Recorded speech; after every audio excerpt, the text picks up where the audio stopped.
Welcome Capricorn. उम्मीद है कि आप ठीक ठाक हैं। आज का टॉपिक 13 टू 19 जुलाई की ओवरऑल वीकली अपडेट्स होंगी।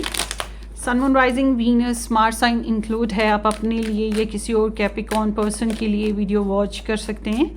सो लेट्स सी इस रीडिंग में आपकी love life, relationship, love interest की एनर्जीज, उनकी feelings, thoughts, actions and then ये हफ्ता कैसा रहेगा, करियर एंड फाइनेंसेस, ये सब कुछ कवर अप करते हैं। So let's start.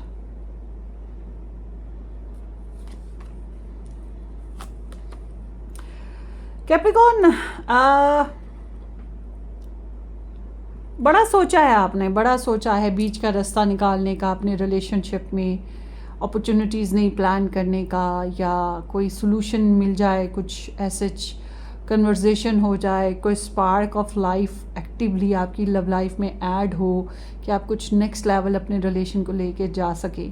तो इस हफ्ते में ऐसा कुछ होता हुआ दिखाई दे रहा है। यूनिवर्स की तरफ से आपको हेल्प मिल रही है आपकी लाइफ में, लव लाइफ में नए पैशंस, नई एक्टिविटीज़, नए एडवांटेजेस, नई अपॉर्चुनिटीज़ का टाइम है कि आप मैनिफेस्ट कर पाएँ जो भी आपकी डिज़ायर्स है, गोल्स है, उस तरह से। प्रेगनेंसीज कर सकते हैं, नया रिश्ता मिल सकता है, या नया रिश्ता क्रिएट कर सकते हैं, किसी के साथ डेट पे जाना है, डेट कर सकते हैं, रिकन्सिलेशन की भी कोशिश कर सकते हैं। This kind of energy is here, this is very nice. So ये मौके से फ़ायदा उठाना झटपट ही है। ये डिले करेंगे तो मौके हाथ से निकल जाएंगे। एनर्जी ऐसी होती है जिसमें मौका जो है वो हाथ से निकल जाया करता है। So let's see 13 to 19 July.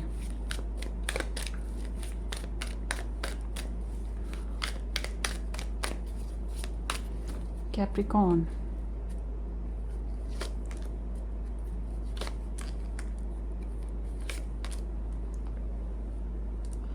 Okay.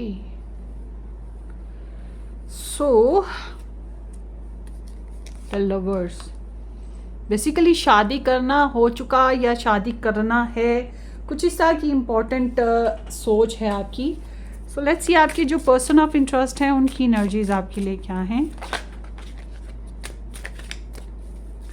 13 to 19 July.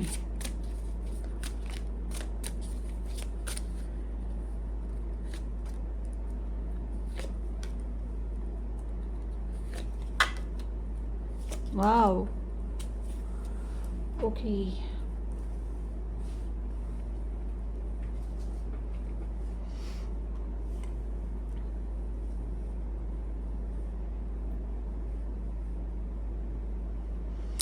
So Capricorn, I am seeing here star science में Capricorn, Aries, Leo, sage, Taurus, Libra, Gemini, Aquarius,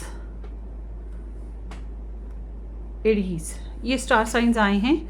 so overall देखा जाए तो आप शादी हो चुकी है तो उसे निभाना चाहते हो, नहीं हुई है तो उसे करना चाहते हो, या कॉम्प्रोमाइज़ या फिर एडजस्टमेंट, ये ऐसे है जैसे कि रिलेशनशिप में जो इश्यूज़ हैं आप उन्हें ख़त्म करना चाह रहे हैं, उनका पॉजिटिव सोल्यूशन चाहिए। आपके पास चॉइसेस हैं तो आप दिल से किसी को चूज़ करना चाहते हैं, द बेस्ट पार्टनरशिप लाइक। आपकी रिक्वायरमेंट कुछ ऐसी दिखाई दे रही हैं। सो इस हफ्ते के एतबार से पता नहीं मेरी लाइट्स को क्या हुआ है, होपफुली के चलें बाद में देखते हैं। सो इस हफ्ते में जनाब आप लोग जो हैं ओवरऑल देखा जाए तो ट्रैवल अगर प्रोग्राम है तो हाँ वो कर सकते हैं आप, मगर आपकी डिज़ायर यही है कि द वन कनेक्शन हो, या आप ऑलरेडी मैरिड हैं, रिलेशन में हैं, तो आपकी डिज़ायर यही है कि आप अपने पर्सन के साथ जो भी टेंशन भरे साइकिल्स थे, सिचुएशंस थी, उनको एंड करके एक नई बिगिनिंग कर सकें। और एक तवील अरसा, एक लॉन्ग टर्म पे आपने काफ़ी स्ट्रेस देखा है और अब आप इसे एंड अप करना चाहते हैं ताकि आप नई बिगिनिंग कर सकें, नए साइकिल्स स्टार्ट हों। और डेफिनेटली आपको ये बात लगेगी, महसूस होगी कि या आप चाह रहे हो कि आप जो हैं वो पुराने प्रोजेक्ट्स या पुराने आइडियाज़ जो वर्क में थे उनका ख़त्म, और जो कार्मिक सिचुएशंस थी उनको ख़त्म या फिनिश लाइन या डेड लाइन, ताकि आप नई इम्प्रूवमेंट की तरफ जा सकें। और डेफिनेटली आप करेंगे भी। आप एक ऐसे इंसान के बारे में सोच रहे हैं जो काफ़ी कमिटेड है, वेल्दी हेल्दी लाइफस्टाइल है, हो सकता है जॉब भी कर रहा हो, मगर आप खुद भी जॉब के बारे में काफ़ी ज़्यादा सोचते हैं। मतलब कि अगर आप जॉब करते हैं, आप फाइनेंसिस को सोच रहे हैं कि आपने बिल्स पे करने हैं, आपने कमिटमेंट्स देने के लिए आपको एलिजिबल होना है, आपको अपनी जॉब को कंसर्न करना है, तो आप अच्छे यहाँ से बिज़ी हैं, प्रैक्टिकल अप्रोच है। मगर जो आपके साथी हैं वो भी कुछ ऐसे ही आप चाह रहे हैं कि वो प्रैक्टिकल हों, ग्राउंडेड हों, स्टेबलाइज्ड हों, जो लॉन्ग टर्म पे रिलेशंस को निभाना जानते हों। ठीक है, तो ये चीज़ आपके अंदर बहुत शिद्दत से है। या आप किसी ऐसे ही इंसान से डील करें जो वर्गो, टॉरस एंड कैप्रिकॉर्न है, या फिर जो मैंने खसूसियात बताई वो चीज़ आपके पर्सन में हो, तो इट सीम्स लाइक कि आप एक नई रियलाइजेशन के साथ, क्लैरिटी के साथ फिर से एक नए फेज़ की तरफ बढ़ रहे हो। तो कि थ्रू आउट मैं ये देख रही हूँ कि साइकिल ख़त्म, एक साइकिल ख़त्म, या एक रिलेशन ख़त्म, या रिलेशन में एक एपिसोड, एक कोई मामला ख़त्म, और एक नई बिगनिंग आपको करनी है। आप बातचीत खुल के करना चाहते हो, और जिसमें सक्सेस हो, अचीवमेंट हो, जिसमें कोई डाउट ना हो, जिसमें इनडिसाइसिवनेस ना हो, तो आप एक्शन ले रहे हो। आप नो कांटेक्ट में हो, आपने रिकन्सिलेशन करने का सोचा है तो आप एक्शन लोगे, रिकन्साइल करने के लिए कम्युनिकेशन करोगे या किसी किस्म का मैसेज डिलीवर करोगे। बट अगर आपको लगता है कि आपके रिलेशन में कुछ बातें छुपी हुई हैं, दबी हुई हैं, आपको क्लियर नहीं है, तो आप उस बेसिस पे वर्क करोगे कि मुझे तो क्लैरिटी चाहिए, ये बातें खोलो, सामने लाओ, भाई मुझसे खुल के बात करो। तो इस तरह से आप नेक्स्ट फेज़ जाने की कोशिश कर रहे हैं, और this is a very successful energy. तो जब हम आपके पर्सन ऑफ इंटरेस्ट की बात करते हैं तो इनको लगता है कि आप काफ़ी इंस्पायरिंग पर्सन हैं, या आपको क्रश या लाइक करते हैं। एटलीस्ट इनके अंदर आपके लिए लाइकिंग बढ़ गई है, और इनको इस बात की बहुत परवाह है कि आपके सामने इनकी इज़्ज़त बनी रहे, आप इनको गुड बुक में ही रखो, आपके नज़दीक ये ख़राब या बुरे एक्शन वाले ना हो, तो मिसबिहेव करने वाले ना हो, मतलब आपकी बुक में ये अच्छी तरीके से ही आए। क्योंकि इनको आपसे इंस्पिरेशंस हैं, आपसे लाइकिंग्स बढ़ गई हैं, आपके साथ इनका या फिर आपके साथ रिलेशनशिप को हील अप करना भी चाह रहे हैं। इनके अंदर रोमांटिक फीलिंग्स का भी बढ़ना दिखाई दे रहा है, और ये इंसान जो हैं आपको बहुत ज़्यादा सोचते रहेंगे। ये फ्यूचर एक्शन लेने में सोच विचार में हैं, मगर इनके जो पहले के प्रॉब्लम्स हैं इस रिलेशन के बेसिस पे या अपनी लाइफ के बेसिस पे, उनको हल करना या रिकवर करना इनके लिए बहुत ज़रूरी है। तभी तो ये आगे आपके साथ बढ़ सकेंगे, क्योंकि आप नए एक्शंस की तरफ जाना चाह रहे हैं, आप कुछ नया करना चाह रहे हैं। जबकि आपके पर्सन को पुराने जो मसले मसाइल जुड़े थे या प्रॉब्लम्स थी, उनको हल करना ज़रूरी है ताकि वो आगे बढ़ सकें। इनके बैगेजेस बहुत है ना, तो पहले उसको रिलीज़ करना ज़रूरी है। दूसरा ये कि अगर ये आपके साथ डायरेक्टली कनेक्शन में नहीं है, आपसे डायरेक्टली बातचीत नहीं कर सकते हैं, तो डेफिनेटली ये इंसान आपके बारे में सोच बहुत रहे हैं, और ये चाह रहे हैं आप बोलें और ये सुने। या आपके बारे में जानना चाहते हैं कि आपकी सोच क्या है, आपके एक्शन क्या है, आप करना क्या चाहते हैं। तो आपको डायरेक्टली आप तक असेस नहीं है, तो आपको स्टॉक सर्च करेंगे, आपके बारे में इंफॉर्मेशन कलेक्ट करने की कोशिश करेंगे ये इंसान। और उसके साथ साथ ये इंसान लगातार आपको सोचते रहेंगे, जब जब अकेले हुए, तन्हा हुए, आपको सोचते रहेंगे, आपकी याद आती रहेगी। ये टैरो रीडिंग्स भी देखते हैं, अगर इनको टैरो रीडिंग्स में इंटरेस्ट है तो ये टैरो रीडिंग्स भी इसीलिए देख रहे हैं ना कि कोई सोल्यूशन क्या आ गया, अभी ने क्या करना है, क्योंकि कुछ करना तो चाहते हैं, मगर वही बात है, थोड़ी झिझक है ना।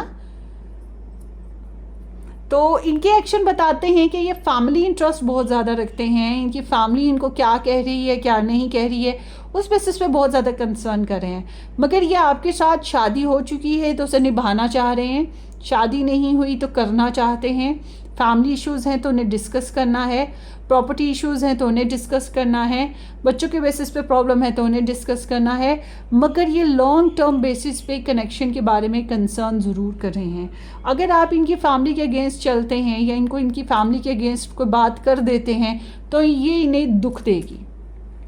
खुद से ये कुछ भी कहें, कुछ भी करें, वो अलग चीज़ है, मगर अगर आपने किया तो ये इन्हें दुख देगा, ये इन्हें अच्छा नहीं लगेगा, ये बात जहन में रखिएगा।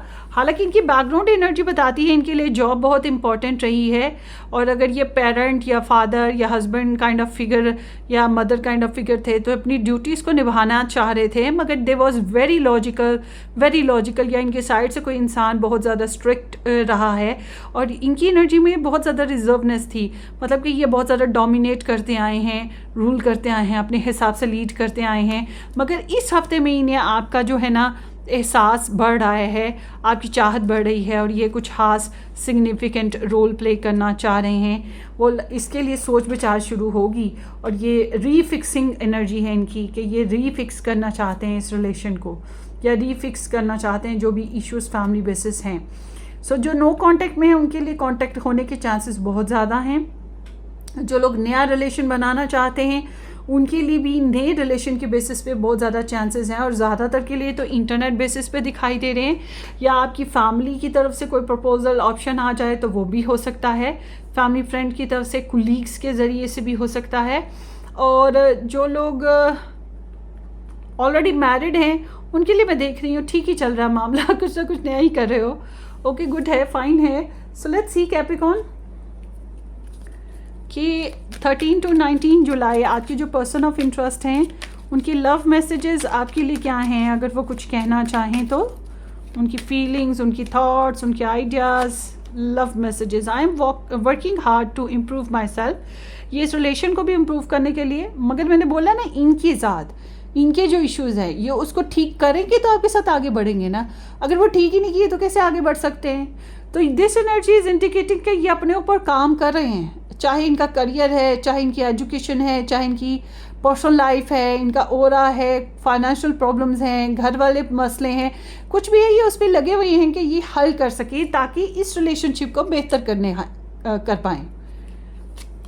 और ये अच्छी टेंडेंसी है ना कि कोई इंसान सीरियस होकर इन्वॉल्व हो रहा है।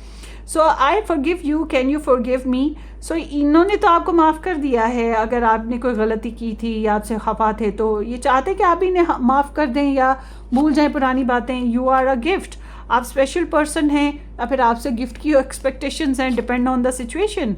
And I am ascending to a high level of consciousness.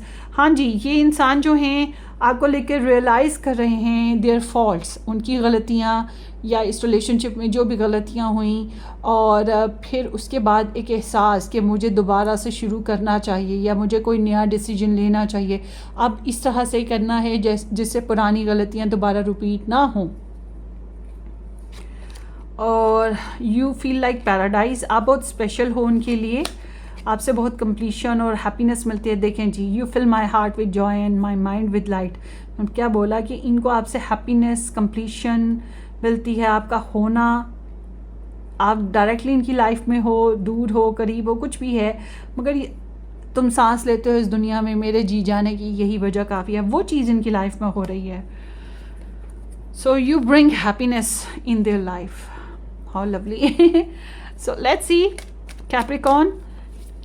इससे ज़्यादा मज़ीद डिटेल में आपको रीडिंग देखना हो तो आप मेरा सेकंड चैनल ज्वाइन कीजिएगा जिसका नाम है वाइट रोज़ टैरो रीडिंग। और अगर आपने पर्सनली रीडिंग बुक करवाना हो, अपनी पर्सनल डिटेल्स चाहिए हो, तो फिर आपने मुझे व्हाट्सएप से कांटेक्ट करना है। व्हाट्सएप पे बुकिंग अवेलेबल है।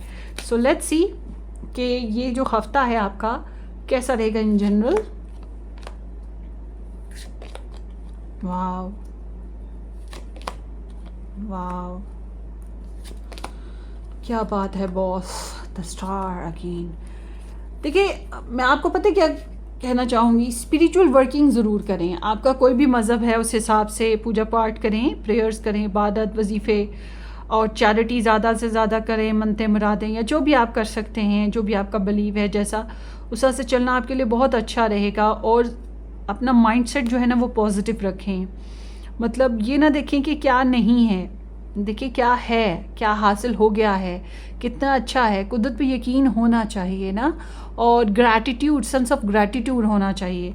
तो ये चीज़ आपकी लाइफ में मज़ीद पॉजिटिविटी लाएगी। सो इस हफ्ते के एतबार से I am seeing here star science में एक्वेरियस एनर्जी है, लियो है, स्कॉर्पियो है, and then here is the Pisces. ये हफ़्ता जो है ट्रांसफॉर्मेशन का हफ़्ता है। ट्रैवल करना चाहें कर सकते हैं, छोटा बड़ा किसी भी किस्म का, मगर ओवरऑल देखा जाए तो सोच में तब्दीली आएगी, लाइफ में चेंजेस लाने की कोशिश करेंगे। ऐसे लोगों से जो लड़ाई झगड़े, गॉसिप्स वगैरह करते हैं, इनसे दूर हटने की कोशिश करेंगे। और ये बहुत अच्छा टाइम है पॉजिटिव सोल्यूशन लाने का, मसले मसाइल का हल निकालने का। और उसके लिए ज़रूरी है कि कुछ नया ही किया जाए और ट्रांसफॉर्मेशन की जाए। हेल्थ प्रॉब्लम थी तो उसमें भी थोड़ी बेहतरियाँ ज़रूर आएंगी। ट्रैवल करना बहुत अच्छा है, ज़रूर कीजिएगा ट्रैवल। और करियर में भी कॉन्फिडेंट लेवल बढ़ेगा, अप्रोच अच्छी है, कुछ लोगों की तारीफ़ होगी, कुछ लोगों को नए प्रोजेक्ट साथ लगेंगे, कुछ लोगों की रुकावटें परेशानियाँ ख़त्म होगी, कुछ लोगों के नए कुलीग्स जो हैं उनके साथ कनेक्शंस अच्छे होंगे, कुछ को नए प्रोजेक्ट मिल जाएंगे। और कुछ की जो है प्रमोशन होने की चांसेस हैं, या कुछ भी अच्छा पॉजिटिव हो सकता है। There is like a blessing और जॉयस मूड ना। तो जो लोग जॉब करना चाहते हैं उनके लिए भी चांसेस बहुत अच्छे हैं जॉब मिलने के लिहाज से। आपके लिए फाइनेंशियल टर्म्स में भी रिकवरी हो रही है, मतलब छोटे मोटे गिफ्ट्स देना लेना ये भी हो रहा है। और पहले से अगर फाइनेंशियल इश्यूज प्रॉब्लमेटिक थे तो वो थोड़े सहूलत की तरफ जाएंगे। आपके बच्चे हैं जो कि कमाते हैं या उनके ज़रिए से आपको मनी आती है, तो ये बहुत अच्छा टाइम है। फैमिली के ज़रिए से आती है, या फैमिली में जो प्रॉपर्टी इश्यूज थे, फाइनेंशियल इश्यूज थे, तो वो रिकवर हो सकेंगे। तो this is all about recovery in financial problems ना। तो कुछ हद तक सहूलत आ रही है आपके फाइनेंशियल इश्यूज़ में भी। तो मतलब पैसे आ सकते हैं, आप खुद नहीं कमाते तो कोई तो है जो आपको प्रोवाइड करेगा। आपके लिए एडवाइस ये आ रही है, जो चीज़ें सर्वेबल नहीं हैं, जो लोग सर्वेबल नहीं हैं, जो कार्मिक एनर्जीज जो पहले से थी, या जो पहले की घिसी पिटी बातें जो आपकी लाइफ को प्रॉब्लमेटिक कर रही थी, आपकी लव लाइफ को प्रॉब्लमेटिक कर रही थी, बस उनसे निकलना ज़रूरी है ताकि आप नई शुरुआत कर सकें, न्यू बिगिनिंग, समथिंग गुड। और वो क्या कहते हैं, दिल मांगे मोर, बिल्कुल वही चीज़ पे आपको ध्यान देना है। और अगर आपको लगता है कि नहीं मुझे जॉब पे अभी ध्यान देना है, मुझे अभी लव लाइफ पे ध्यान नहीं देना, तो this is all about like कि अभी एक्सेस की तरफ तो टर्न फिर ना करें, ठीक है। क्योंकि एक्सेस ऑलरेडी जो बैगेज हैं उनके पास, उसकी वजह से आपको प्रॉब्लम फिर से खड़ी होगी। अगर आपके पर्सनल एम्बिशन है, जैसे एजुकेशन हो गया, जॉब हो गई, फैमिली हो गई, ट्रैवलिंग हो गई, इस तरह से कुछ और करना चाहते हैं और आपको लगता है कि आप लव लाइफ पे ज़्यादा टाइम नहीं दे सकेंगे, तो फिर इसके बेसिस पे मैं यही कहूँगी, पहले तो अपने ये मामला जो हैं उनको देखें। बट अगर आपको लगता है कि नहीं आपको लव लाइफ में भी टेंडेंसी देनी है, तो मैं ये कहूँगी कि अगर कोई ऐसा एक्स हो गया जिसके साथ डिवोर्स हो गई है, या जिसके साथ बिल्कुल ताल्लुकात ना होने, बिल्कुल ख़त्म हो गए, बिल्कुल एक्स वाली वाइब्स हो गई, तो उसको वापस लेने की बजाय वाकई आपको नया साइकिल बिगिन करना चाहिए, नए लोगों की तरफ, नए प्रपोजल्स की तरफ, नए अपॉर्चुनिटीज़ की तरफ जाना है। बट अगर आप ऑलरेडी मैरिड हो, या आपको लगता है नहीं मुझे अपने एक्स के साथ ही रहना है, या जिसके साथ नो कॉन्टेक्ट है उसी के साथ वापस जाना है, तो फिर आपको पुरानी बातें, पुरानी लड़ाई झगड़ों को वाकई छोड़ के ही आगे बढ़ना होगा, ठीक है ना। भूल के, माफ़ करके, फिर नए एक्सपीरियंसेस और नए वे ऑफ लाइफ अडॉप्ट करने की ज़रूरत होगी। इसी तरह आपकी पर्सनल लाइफ में भी है, जो चीज़ें सर्वेबल नहीं है उनको क्विट करना बहुत ज़रूरी है इस हफ्ते के लिहाज से। So let's see July 13 to 19 July Capricorn, ये हफ्ता जो है इसमें और क्या पॉसिबिलिटीज़ हैं। इंट्यूशन, आपकी सिक्स सेंस बहुत शार्प होने वाली है, या ये जो टैरो रीडिंग्स हैं इसके ज़रिए से आपको बहुत अच्छी गाइडलाइन मिल रही हों तो ये भी हेल्पफुल हो सकती हैं, ख्वाब आ सकते हैं, ठीक है। इस तरह से है कि आपकी इंट्यूशन, आपको कुछ अननोन पता लग रहा है। और उसके अलावा अवेकनिंग भी सेम चीज़ है, ये स्पिरिचुअली होती है और ये कुदरत की तरफ से जो है मेहरबानी होती है कि इंसान एक्नॉलेज्ड हो, इंसान मज़ीद मैच्योर हो, जो छुपा हुआ है या जो गलत हो रहा है उसके बेसिस पे उसे समझ आए कि क्या गलत है, क्या सही है, कैसे करना चाहिए, ठीक है ना। अपनी गलतियां हैं तो उसको भी समझना, हर कोई अपनी गलतियों को नहीं समझता, या किसी की गलतियां हैं तो उसके बेसिस पे अवेकनिंग आ जाए, पता लग जाए, तो ये बड़ी बात होती है। This is all about like a rising sun, मतलब सूरज जब राइज़ करता है तो फिर हर चीज़ क्लियर होना शुरू हो जाती है ज़िंदगी में। इसी तरह से आपके सामने भी कुछ ऐसी सिचुएशन बन रही है कि आपके सामने बहुत सी चीज़ें, बहुत से मामला जो हैं क्लियर होना शुरू हो जाएंगे। तो ये वाकई स्पिरिचुअल एनर्जी के साथ ही होता है, तो try to be little bit spiritual. Tarot reading हो गई, एस्ट्रोलॉजी हो गई, इसके ज़रिए से भी आपको काफ़ी कुछ जानने और समझने को मिलेगा। मुझे लग रहा है आप काफ़ी सारी टैरो रीडिंग्स देखेंगे इस हफ्ते के एतबार से। सो ये आपकी रीडिंग है। Wish you all the very best. अपनी दुआओं में याद रखिएगा कैप्रिकॉर्न। हम फिर मिलेंगे किसी अच्छी सी रीडिंग में, तब तक के लिए टेक केयर, बाय बाय।